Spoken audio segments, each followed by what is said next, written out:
So this week we had a little bit more work done on getting this section prepared. You may or may not know that this was a pile of dirt that just got damped when we built the sheds for the mill, and so we've had the guys up to level it off, and it's going to be a fence going through here just on the easement. When the gas people tell us exactly where that easement is, runs down to the road there.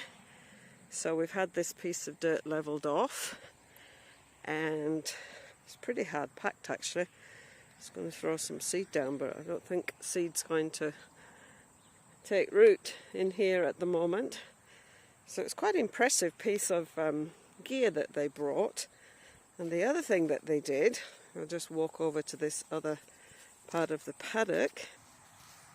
The other thing that they did was to get the gateway ready to be tar sealed. One of the requirements of the subdivision is that this entrance gets tar sealed.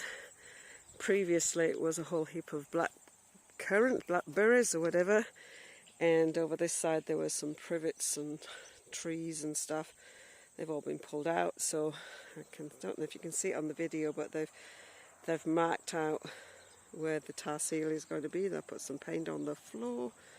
Don't know whether that's showing up. There it is. So that's all ready to do the next process. And down this side of the paddock we had a massive roll hole that the alpacas had created over the years, and now it is gone. So down here we have a little bit of a hump, which is what it's supposed to be. So we can see the tractor has been down here, or the digger or whatever it was, and just filled in the dirt here. Looks like it's always been like that. So we have now a dirt hill rather than a great big hole. And the final thing, I'll just walk over to the other side and show you what they've done. So we have to move these troughs, so this trough has to be moved. We've got that in the plan, and we have to move the water connection from these two paddocks, disconnect it, and I don't know why the council want us to do that, that's what we've got to do. So the people that buy the section will have to connect their own troughs and things for the paddock. We've got a couple of troughs that need moving, so there's that big one, and then this little one that we'll repurpose at the other side, and I will repurpose the bath into my garden. So the last thing that they did was just smooth out the track here so that we have a track that's not too steep to get down to our part of the paddock once the fence goes in.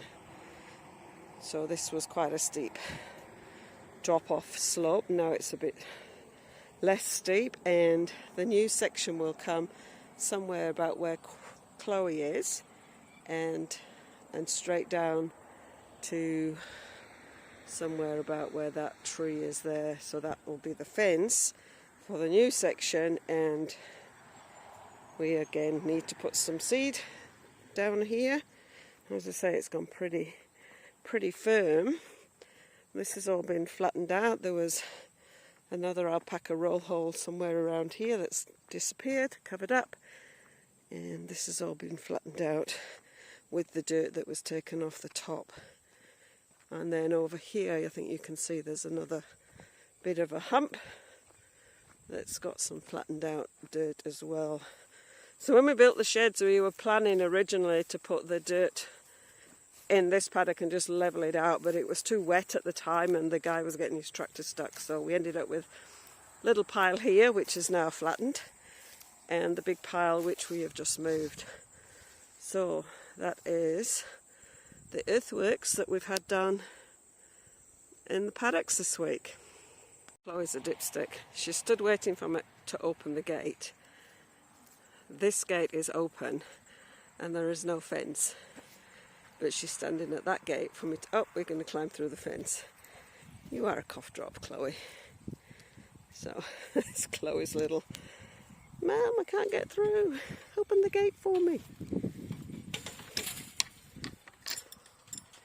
So yeah, we're starting to get the section looking tidy for potential purchasers. And yeah, we have still got a bit of work to do. So another thing that we're having done with we've got the fencer guy engaged, is this little, what we have always called the triangular paddock, is going to be turned into a hen run and coop, and this shed is going to be turned into a hen coop. So that is the next plan, and then the original coop. So the second thing is actually make this hen run a little bit more hen proof. The fence is just all falling apart and the hens just come and go as they please, which is not the plan, because I don't want them laying the eggs in the hedge, which they are doing.